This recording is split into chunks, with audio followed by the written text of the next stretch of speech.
Good morning. I hope your day has been going good so far. I appreciate having you here. Just a reminder for those of you in section 01 that next week's going to be a lot different because Monday, Martin Luther King Day, woohoo, the mountain is totally closed. So next Monday, don't show up for lecture or lab in the afternoon because I won't be here. Nobody will be here. So celebrate and okay and all that jazz. So next week for section 01, I need you to come to lecture on both Wednesday and Friday. And so on Wednesday, what you'll do is you'll turn in the lab we did this week, the Lewis Structures lab, and you'll also turn in problem set number 2. Now we won't have a formal recitation where we go over it like we did problem set 1 this week, but there is a recitation video, and I've got the link several places, but if you can't find it, let me know. The recitation video is something you can go through and self-correct your work and stuff that way as well. So you can still self-correct all your stuff, make sure you understand it, jazz like that, be good to go. And then Wednesday of next week, I'll give you a copy of Take-Home Quiz 2. Take-Home Quiz 2 will be due on Friday in this room at 9 o'clock. Turn it in as a hard copy for full credit. Should be pretty chill. The lab for next week, the valence bond and molecular orbitals lab, I'd like you to do the online version. There's a video for it that kind of talks about how it works. That being said, if you don't have a class on Wednesday afternoons from 1:10 to 5, you would be welcome to join my problem set 2 recitation, where we'll go over the problem set so you don't have to watch the video. You could also come to my roughly 3 o'clock lab session, where we'll do the valence bond molecular orbitals lab. I'll talk about it. It's just an option. It's not required. I know some of you have classes, and that's totally legit too. You should be able to do it using all the other things, but it is something to take into account. So then that valence bond molecular orbitals lab, even though it's an online lab, you'll turn in a hard copy of it the following Monday, a week from this Monday in class. Any questions on that part? Oh. In section H1, it's all the same, so you don't have to worry about it. All right, so on Monday, we left off talking about the first of the 2 theories used to try and explain why bonding happens as it does in chemistry. And the 2 theories are called valence bond theory, which we're going through right now, and the other one's called molecular orbital theory. And MO theory, or molecular orbital theory, is a better version, but it's a lot more complicated. So the valence bond theory, which is what we're looking at right now, works pretty well. You can do it on the back of an envelope, as they say, which means you can do it like anywhere. You don't need a fancy calculator and stuff like that. The punchline is that to describe how a molecule comes together, you need to figure out the hybridization.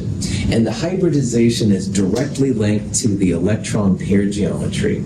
So on Monday, we looked at an example with boron trifluoride.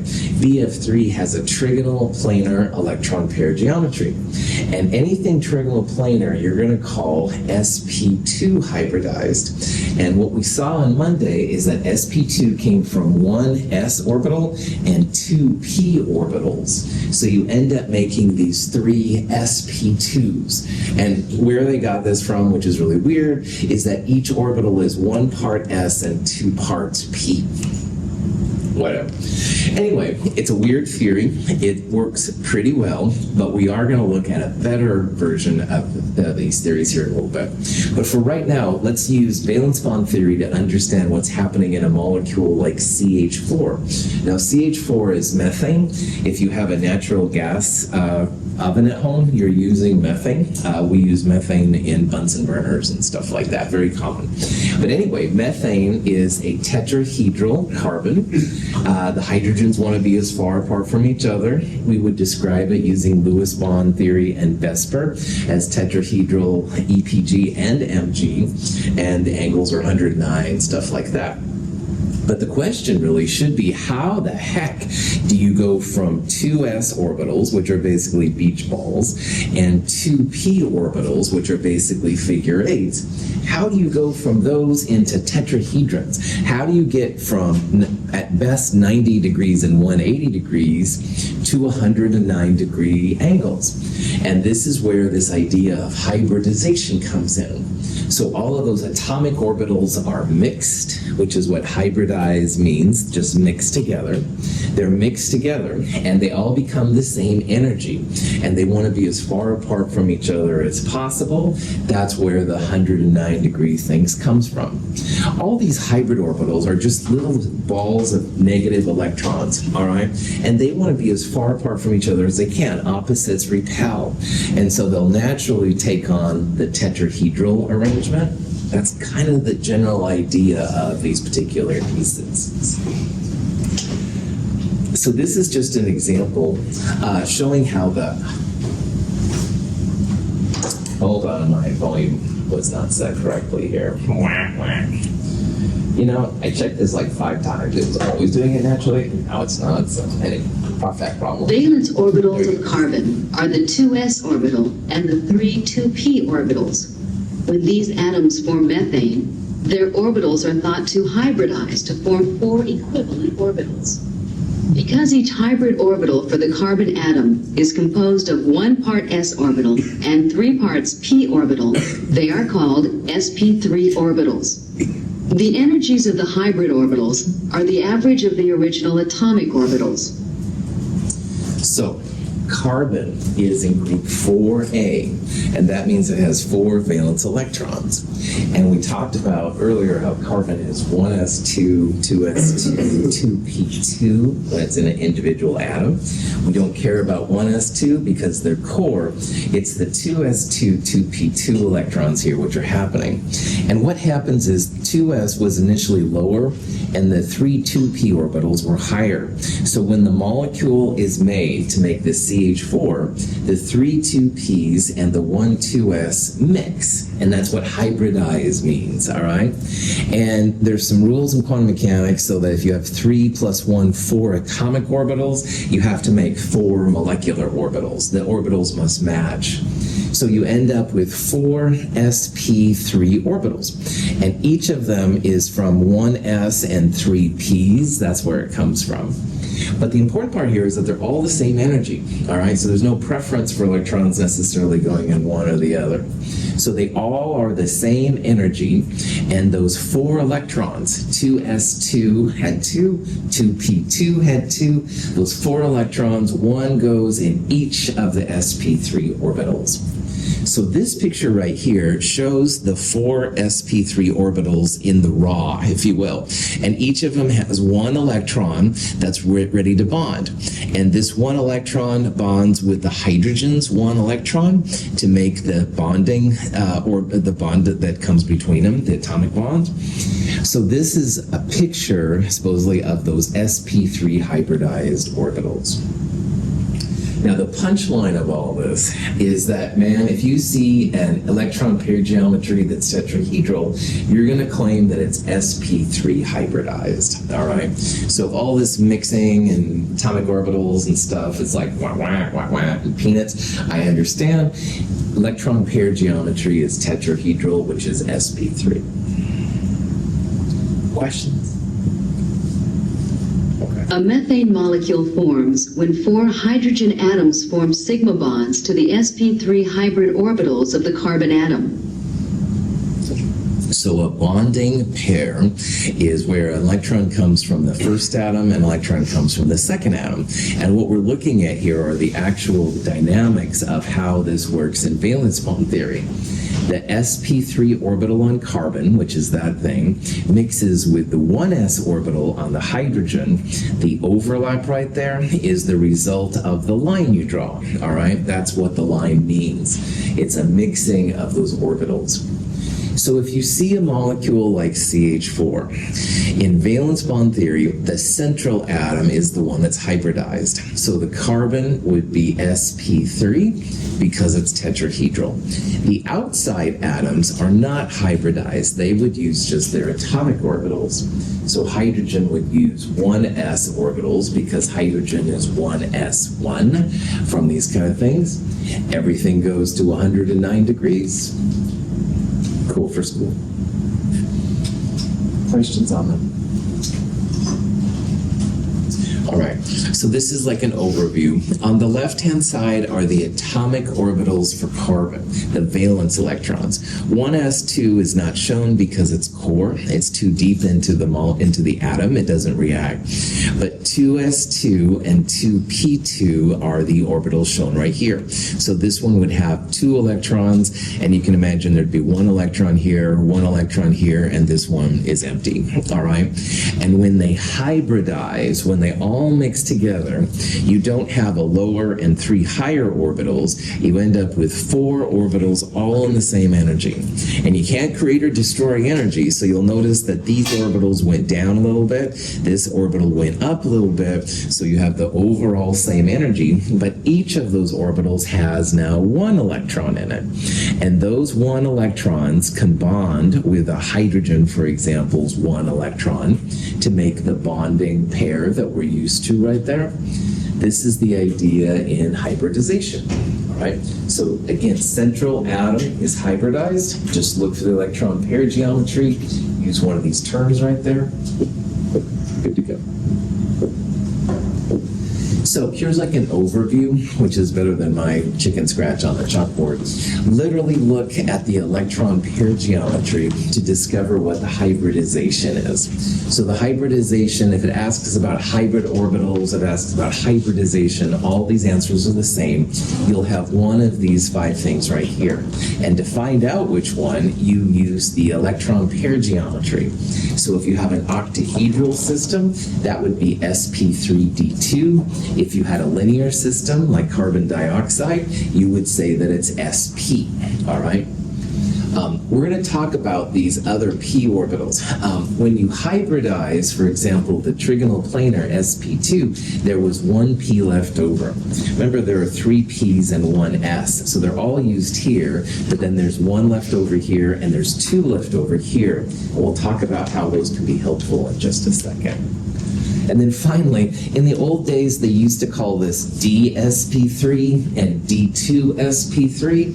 Honestly, as a metal guy, I kind of prefer that, but I am trying to adjust to the current language where SP3 is first. But if you see DSP3, just sorry, I am trying to change them all over. If you call it DSP3, you're cool with me, but it's more often seen now as SP3D instead of DSP3. Discrimination against the d orbitals. No, d orbitals are the hallmark of transition metals, which is what I used to study, so hence my bias. Prof hat back on. Questions? Good. So here's a question you might see. Ammonia is NH3, and the question is, what is the hybrid orbital set used by the nitrogen atom in ammonia? All right. And if you see a question like this, hybrid orbital set and hybridization mean the same thing. Now, we looked at ammonia in chapter 7 earlier, but what you should do is draw a Lewis structure for ammonia. So nitrogen is group 5 valence, hydrogen's 1, and there's 3 of them. So that's 8 valence electrons, or 4 pairs of electrons. Nitrogen goes in the middle, hydrogen never goes in the middle. Put the hydrogens around the outside, connect them with a pair. I have 4 pairs total, and I just put 3 down, so there's 1 lone pair on the nitrogen. So that's very quickly the Lewis structure for ammonia. And to answer this question, we need to know what the electron pair geometry is around that nitrogen. Does anybody want to take a stab at that? B. SP2. SP2 is for trigonal planar when you have 3 clouds around it. No, it's okay. Emery. Tetrahedral. Yeah, you were really close, Marky. No worries. Emery's taking it home. Tetrahedral, you bet. SP3. The lone pair counts as a cloud, plus there's 1, 2, 3 clouds around it. 4 clouds. No worries, man. We learn best by trying, so I love it when you try. Don't worry. What happens in this room stays in this room.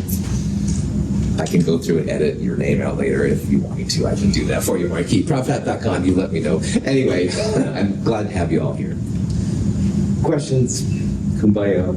Oh, I mean, sorry, okay. So the punchline, right, once again, look for the electron pair geometry, all right? Anything tetrahedral, sp3, anything octahedral, sp3, d2. All right. Here's just some more examples. This is a linear linear electron pair geometry. There we go. This is beryllium in the middle of two chlorines. So again, linear EPG means sp. This would be an sp hybridization. Here's BF3 we looked at on Monday, trigonal planar, so it's sp2. And here's methane, CH4. CH4 is tetrahedral, so it's going to be sp3. Okay. Now, here's a question you might see on a quiz or exam. We're going to try and find the bonding, the hybridization of the different atoms located. And for this one, we're going to start here, and we're kind of going to go clockwise down to here. Again, the punchline is look at the electron pair geometry. So this first one is pointing to this nitrogen. Nitrogen has 1, 2, 3 bonding pairs and 1 lone pair. So what's the electron pair geometry?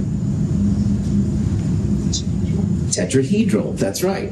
And tetrahedral always means sp3. Okay? The second one right here points to carbon. Carbon has 1, 2, 3, 4 bonds around it. If it has 4 bonds around it, what's going to be the electron pair geometry? Tetrahedral, that's right. A lot of tetrahedrals when it comes to these organic things. And guess what? Tetrahedral, once again, sp3. Now, this carbon has 1, 2 bonds, 2 single bonds, and 1 double bonds. Then, in this case, 3 bonds, 3 clouds of electrons is what you think about. Doubles and triples count as 1 cloud. So 1 cloud, 2 cloud, 3 clouds. What would be the electron pair geometry if there were only 3 clouds around it? Trigonal planar, right on. Trigonal planar is going to be sp2, my man. And then finally down here, oxygen. All right, oxygen has 2 lone pairs, 2 bonding pairs, 4 clouds total. What's the EPG of 4 clouds? Tetrahedral, which is sp3. All right. So this is a pretty chill extension, I think, of these different rules here and stuff. You just kind of put them in. EPG, it's one more thing you can add to problems. All right, any questions? Now, an interesting thing happened with those unused orbitals. So if you look at this molecule, this is ethylene/ethene. It has a couple names, we'll talk about it. The carbon in the middle is sp2. It's got 1 cloud, 2 cloud, 3 clouds. Anything 3 clouds is going to be sp2. But this one has a double bond. Now, in a double bond, the first line you draw is a sigma bond, and that's kind of like head-to-head overlap of the orbitals. But the second line you draw, this one right here, if you will, is called a pi bond. And using valence bond, we can understand more about what exactly a pi bond is. Sigma bonds in ethylene come from the overlap of sp2 hybrid orbitals, 1 from each carbon atom. So this is an example of what's called the sigma network in this molecule. Now, carbon has 1, 2, 3 sp2 orbitals. All right, that's what it means to be sp2. And each of them connects to the hydrogen to make a sigma bond right there. So we would describe this carbon as having an sp2 orbital there. The hydrogen has the 1s orbital. They smash together to make a sigma bond. So this line right here is what that part is right there. That is what a single bond is. Now, in the double bond right here, we're looking at the first line. It's the smashing together of the 2 sp2 orbitals, all right? And that is truly a sigma bond. But I'm sure you're all dying to know, what is that second bond up there? Well, good question, random student in the back of the class. Pi bonds are a result of those unused 2p bonds. Now, earlier I said our carbon was 2s2, 2p2, but there's 3 orbitals total in sp. And to make sp2, we use this s orbital and 2 of the 3 2p's, but that third one is still empty by default. And there's some interesting things you can do with it. So in this example, where carbon is making a double bond with carbon, each of those carbons has one unused 2p orbital, and those are used to make pi bonds in a really wild way. So you can imagine here's these get kind of messy, so that's why we use lines. This is the 3 sp2 orbitals, those little bulbous kind of things, and they're all smashed on top of it. But 2p's are going to be above and below the sp2 plane. All right, so you've got a way to kind of have it above and below the carbon. And what people think the pi bonds do is that this above and below part interacts with another above and below part on a separate carbon. The pi bonds arise from the overlap of unhybridized p orbitals, one on each carbon. Note that pi bonding electrons are found in a region above and below the sigma bonding region. So a pi bond is literally electron density that's both above and below the sigma network. Kevin, I need your help, man. I'm going to call you into service here. Sometimes if people are close enough, I can call them in and no, just joking. Kevin's going to be an example of how this pi works. Now, Kevin, let's pretend we're going to shake hands. All right. This is a sigma bond, face-to-face overlap. All right. And this is what carbon does initially. Now, hold your hand right here. So imagine I'm shaking his hand as the second carbon. Pi bonds are both above and below the sigma part. All right. And I sometimes tell people it's like bread in the sandwich.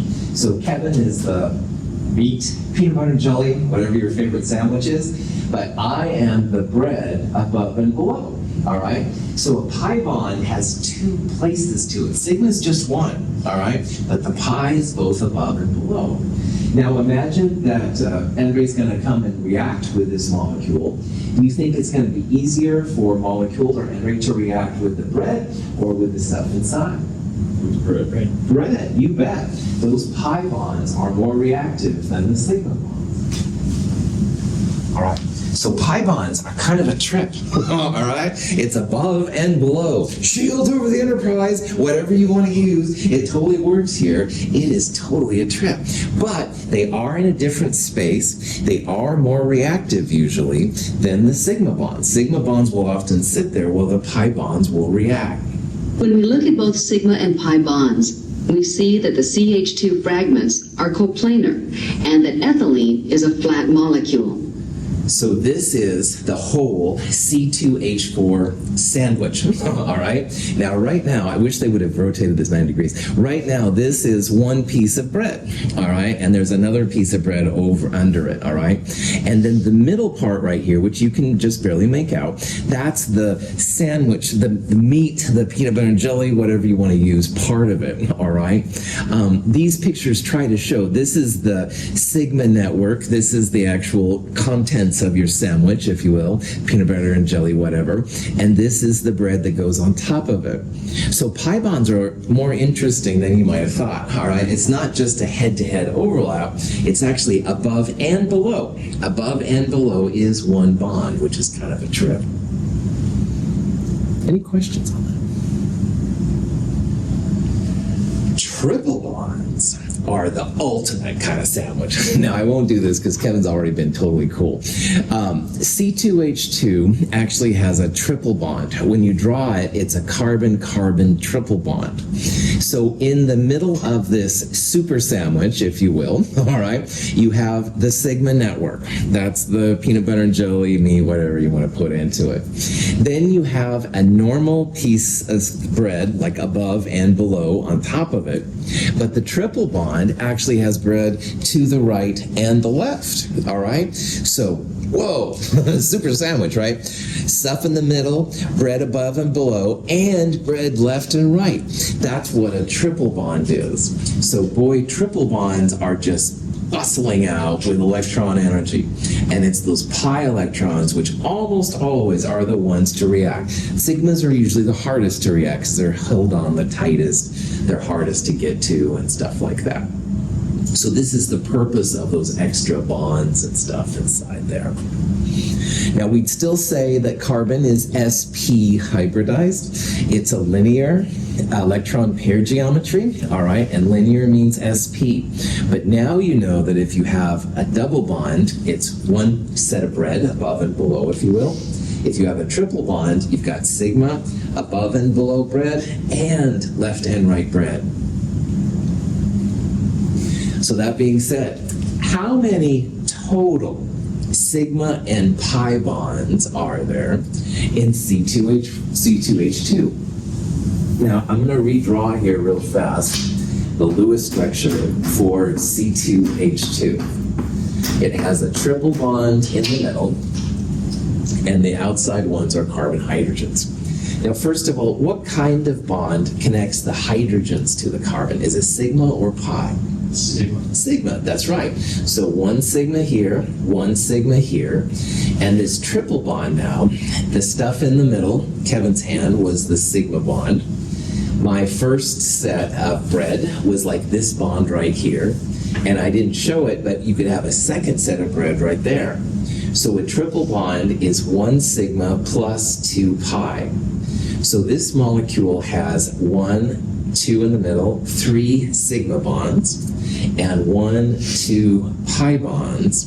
So it has a total of 5 bonds total, 3 sigma and 2 pi. If you see a question like this, don't forget the carbon hydrogens. All right, I see that once in a while. It's easy to forget. People get focused on the carbon-carbon interactions, and they forget about the sigmas and the hydrogens. Questions? Now, an interesting application of these pi bonds is in rotation. Now, single bonds, as we talked about a little bit in the lab on Monday, single bonds will rotate very easily, all right? And if you draw, for example, a quote-unquote isomer with an atom here and an atom there, and you think, oh yeah, that's different than there, the rotation makes that not going to happen, all right? Rotation just makes them all go around. It's easy to rotate a carbon-carbon single bond. But if you have a double bond, that piece of bread, what you have to do to rotate that is you have to break the pi bond, you then rotate the molecule and reform the pi bond. And that's difficult. That takes more energy to do. So what this means for you and me as chemists is that single bonds rotate all the time, double bonds don't. All right, they just sit there. It takes a lot of energy. You have to literally break the pi bond, rotate it, and reform it, which is not an easy process. Carbon-carbon double bond prevents the ends of the 2-butene molecule from rotating freely relative to each other. As one end rotates, the energy of the molecule increases greatly because the carbon-carbon pi bond must be effectively broken. That is, there is a large energy barrier to rotation around the carbon-carbon double bond. Butane can rotate easily about its carbon-carbon single bond because the atoms of its methyl groups repel each other rather weakly. Rotation about this bond is accompanied by a small energy barrier and occurs readily at room temperature. The two sides of the molecule are therefore constantly spinning with respect to each other.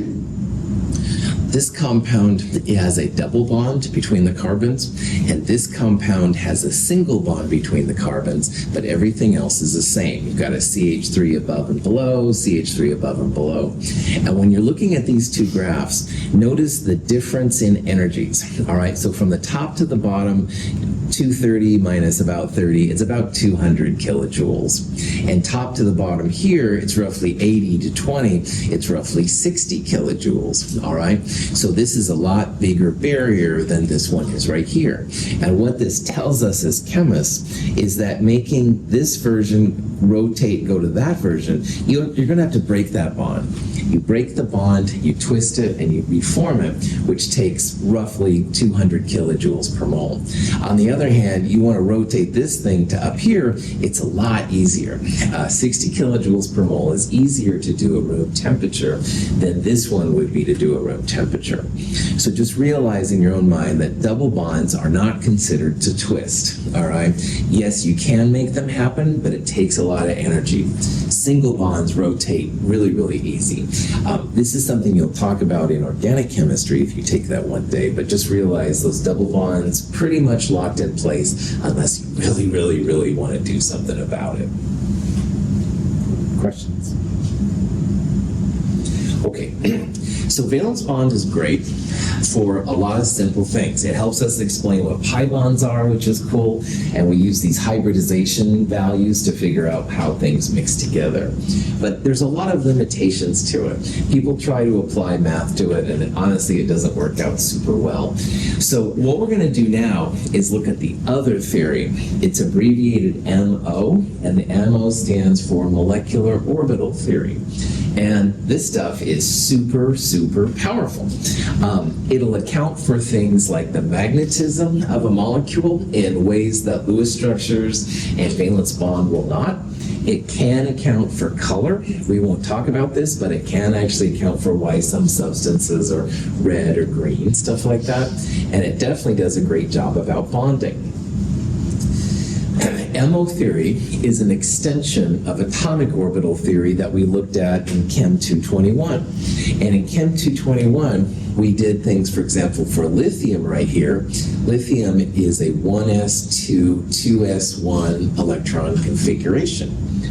And what a molecular orbital does is it takes two atoms of lithium and mixes them together to make molecular orbitals. So in this little picture right here, which is a little weird at first, you've got an atom of lithium on the left, 1s2, 2s1. You've got an atom of lithium on the right, 1s2, 2s1. And in the middle right here, we have the molecular orbitals that form from dilithium. So these blue things here are what we're going to talk about, how you make them, how you figure them out, and stuff like that. The cool thing to me, and again, you're seeing all my dorky nature in this lecture today, this is dilithium. And if you're a fan of the Star Trek universe, dilithium is what made the warp engines go and stuff like that. Now, dilithium is a real substance. I don't think it can make a warp drive happen, at least not by any current understanding, shall we say. But it just, that makes me really happy to talk about dilithium for some reason.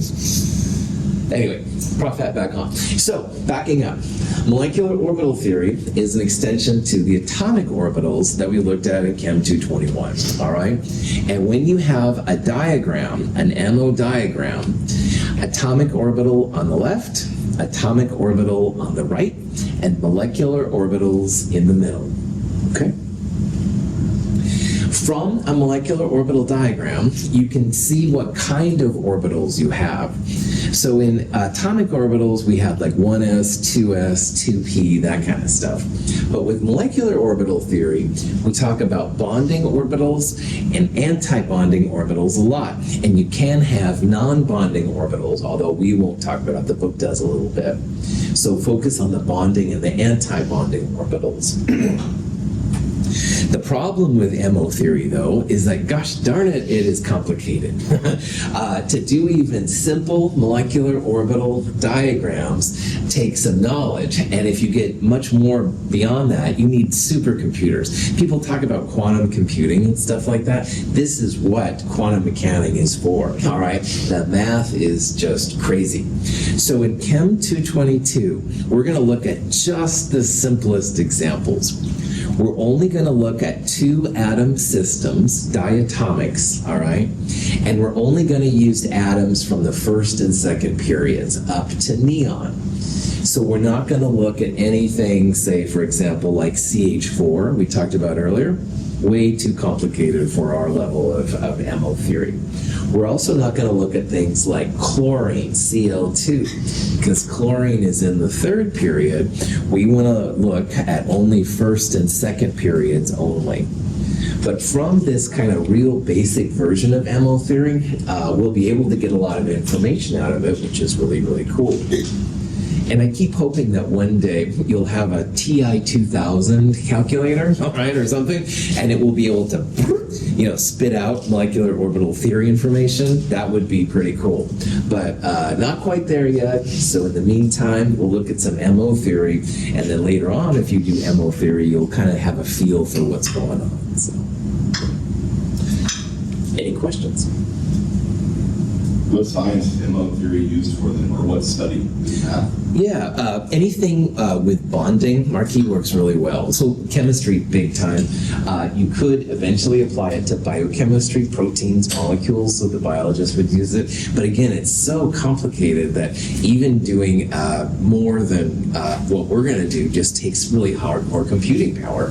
But they're getting better, and they're having different ways to abbreviate some of the calculations. So you're seeing more and more of it and stuff, but it's mostly just for when atoms come together to make molecules, all right? So anything in that field would work. So in engineering, if you add a new compound, in theory, you could plug it into an MO calculator and get information as to how stable it was, and is it paramagnetic, diamagnetic, stuff like that. But again, the theory's been around for a while, but the computing power just hasn't caught up with this. And we do so many things, AI, blah, blah, blah, but MO theory is still a pretty high threshold. Cool question. Other questions? All right. Nitrogen is not magnetic. It is diamagnetic. All the electrons in the molecule are paired. Oxygen, however, interacts with a magnetic field because it is paramagnetic. This physical property indicates that molecular oxygen has unpaired electrons. Molecular orbital theory accounts for this fact, but valence bond theory does not. Sorry about the bad sound quality. I don't know what's going on there. This is a really important video because it shows how cool MO theory is. It's comparing nitrogen, and I'm going to draw the Lewis structure for nitrogen right there. It's an NN triple bond. It compares N2 and O2. And O2, when you draw out its Lewis structure, has a double bond. And I encourage you to try this yourself and stuff to make sure you get it. If you look at these molecules, N2 and O2, all of the electrons are paired, all right? So for example, this is a bonding pair like we talked about. This is a lone pair. Same thing on oxygen, bonding pair, lone pair, et cetera, et cetera. So all of the electrons in both N2 and O2 in a Lewis structure show as being diamagnetic. Every up has a down, 2 electrons a pair, should be no interaction with magnetic fields. We looked briefly at Lewis structures that are paramagnetic. They had the 1 electron all by themselves.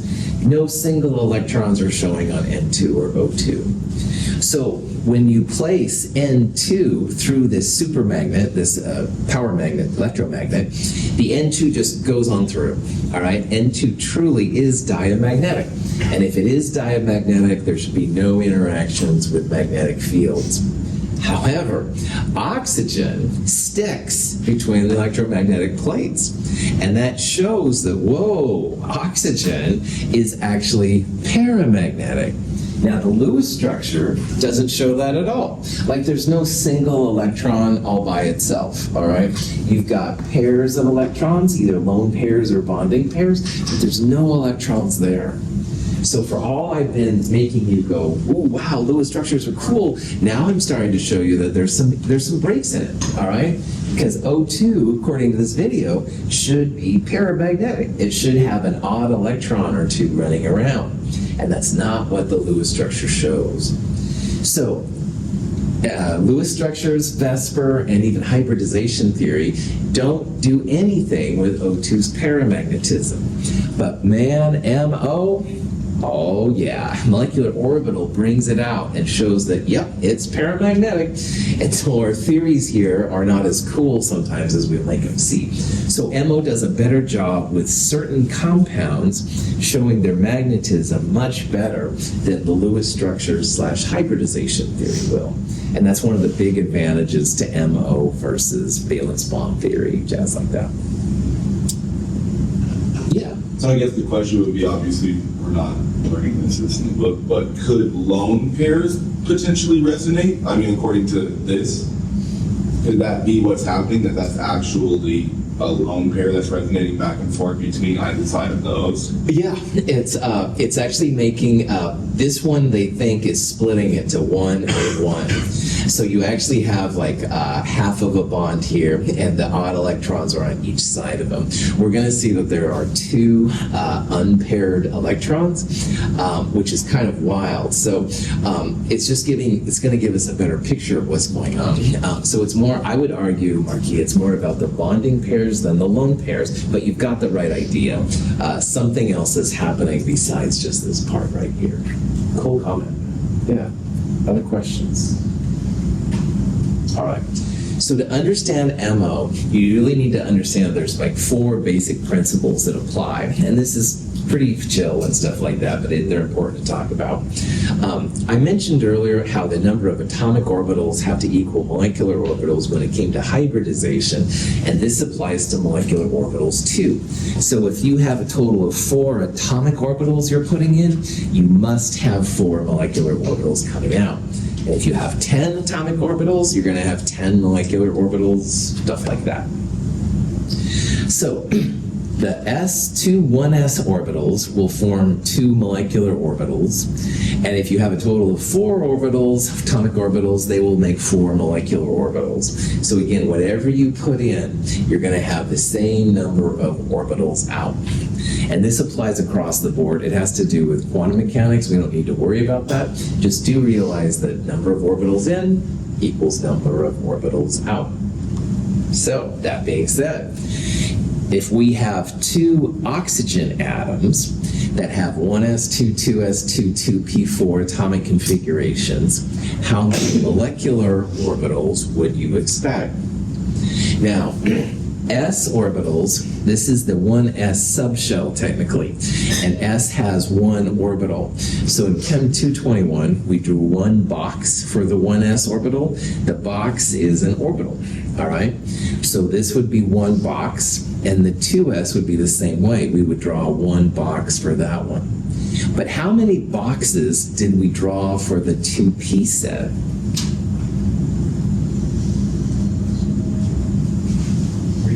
3, yeah. There was an X, a Y, and a Z. They're all kind of figure 8s, more or less. So in this one oxygen has 1 orbital here, 1 box, 1 orbital in 2s, and there's 3 orbitals in 2p. So the first oxygen has 1 + 1 + 3, 5 orbitals. The second oxygen will be the same, 10 orbitals possible, all right? Now, why I wanted to put this question out there is we're only going to look with atoms up to a 2p6. So we'll have no more than 10 orbitals. But often we will think about 10 orbitals, 5 from the first one, 5 from the second one, all right? So just kind of keep that in mind there. And in those 10 molecular orbitals, we'll put the electrons from their respective atoms in the middle to see what they're going to do. Questions? All right. Bonding molecular orbital has greater electron density in the bond region. The anti-bonding molecular orbital has reduced electron density in the internuclear region. Again, sorry about the sound quality. In molecular orbital theory, you can have a bonding orbital and an anti-bonding orbital, all right? And the best analogy I can think of like this, I'll just look at you, Kevin, but you don't have to do anything. If I went up to Kevin and said, hey, Kevin, what's going on? I shake his hand. Direct interaction, all right? Eye to eye, all that kind of stuff, right? But if I did, hey, Kevin, what's going on? And Kevin's back there going, what are you doing, Russell? No interaction, all right? He'd probably be mad, if anything. I'd like, show him what I'm doing. I don't know, right? But anyway, an anti-bonding doesn't make the interactions between the people better, all right? Bonding does. Shake your hands, look you in the eye, all right? Look the other way, you know. So anyway, that's a really, sorry, I get kind of crazy. Anyway, so between two atoms, you can have bonding, which is where the electrons go head to head, and you can also have anti-bonding. They're not interested in each other, they're kind of mad at each other. Now, bonding makes the molecule stronger, anti-bonding makes the atom weaker. And we're going to see both of these here in a little bit. Now, these pictures here show what bonding and anti-bonding looks like instead of people shaking hands. This is shaking hands of the two atoms, all right? They overlap. This makes the sigma bond, stuff like that. This is the anti-bonding. No interaction between the atoms at all. They're kind of mad at each other. They don't want to hang out. And we'll see both bonding and anti-bonding. Now, scientists usually use a little star next to the anti-bonding orbital. So this would be a sigma bonding orbital because there's no star right there. This would be a sigma anti-bonding orbital because it has the star. This symbol is sigma, by the way. It's one of the Greek letters. We'll talk about sigmas here in a little bit more. So if you see a little star next to it, that just means anti-bonding. And if there's no star, that means it's a bonding orbital. So as you can probably imagine, bonding molecular orbitals make the attraction between the atoms stronger. And they're going to have lower energy than the atomic orbitals they came from. So imagine Kevin and I are just separate. All of a sudden I see Kevin. Hey, Kevin, what's going on? Oh, wow, cool. There's an interaction there, all right? That would be making us stronger. It's a lower energy, you don't have to do it kind of thing. And that's kind of how these electrons work, all right? If they have a bonding orbital, it actually is lower energy. They want to do this, all right? It's easy for them. On the other hand, the anti-bonding molecular orbitals, those are higher in energy because they're mad. They don't want to do it then. They're not just neutral, they're actually going to be mad about it and stuff. So the punchline, none of this anthropological stuff to talk about, bonding MOs are lower in energy and anti-bonding MOs are higher in energy. And you can probably imagine that the bonding will strengthen the molecule, anti-bonding will weaken the molecule. Questions? Is that cool? Now, when you place electrons in a molecule, you start with the lowest molecular orbital and you work your way up to the higher ones. So in Chem 221, if we had 1s2, 2s2, 2p6, we always started with a 1s because that was the lowest energy. And then we went to 2s, and then we went to 2p. In molecular orbital theory, we're going to do the same. We're going to start with the lowest molecular orbital, then go to the next highest one, and the next highest one, etc., like that. So it's pretty similar. Pauli exclusion and Hund's rule both apply. Pauli exclusion means that each electron has to have its own address, its own place. You can't have repeating. Hund's rule means that each electron will have its own orbital first, and if there's no more room, then you start pairing them up. And we'll talk about that later when we get there too. All right, so with all that being said now, we're going to look at the molecular orbital diagram for hydrogen, H2. In contrast to valence bond theory, which assigns bonding orbitals to individual atoms, molecular orbital theory assigns the orbitals involved in bonding to the entire molecule. The simplest illustration of molecular orbital theory can be seen with the hydrogen molecule. According to molecular orbital theory, the 1s atomic orbitals of the two hydrogen atoms combine to give two molecular orbitals. Because atomic orbitals are wave functions, they can combine either constructively or destructively. Additive or constructive combination of the two atomic orbitals gives a bonding molecular orbital, while subtractive or destructive combination of the two atomic orbitals gives an anti-bonding molecular orbital. The bonding and antibonding molecular orbitals formed by the combination of two 1s orbitals are called sigma 1s and sigma star 1s respectively. The bonding molecular orbital, sigma 1s, is lower in energy than the original atomic orbitals. And the antibonding molecular orbital, sigma star 1s, is higher in energy than the original atomic orbitals. Like atomic orbitals, molecular orbitals can accommodate a maximum of 2 electrons each, with the electrons in the ground state occupying the lowest possible energy orbitals. The molecular orbitals in the hydrogen molecule can be represented with lines or boxes placed at the appropriate relative energy levels. The 2 electrons in the hydrogen molecule both occupy the bonding molecular orbital. Because most of the sigma 1s bonding molecular orbital is located between the 2 nuclei, electrons in this orbital draw the 2 nuclei together by electrostatic attraction. The sigma star 1s antibonding molecular orbital consists of 2 lobes. The majority of the space occupied by the 2 lobes does not lie between the 2 nuclei. In this molecular orbital, the region between the 2 lobes is known as a node. Electrons in this orbital would actually draw the 2 nuclei apart by electrostatic forces. Hydrogen has no electrons in this antibonding molecular orbital. Okay, so punchline here is that this is a molecular orbital diagram for H2. And what happens is in the middle are the atomic orbitals. The atomic orbitals, in this case 2, combine to make a lower energy bonding orbital and a higher energy anti-bonding orbital. And because each hydrogen had 1 electron, both electrons go to the lowest one. Lowest energy is better than highest energy.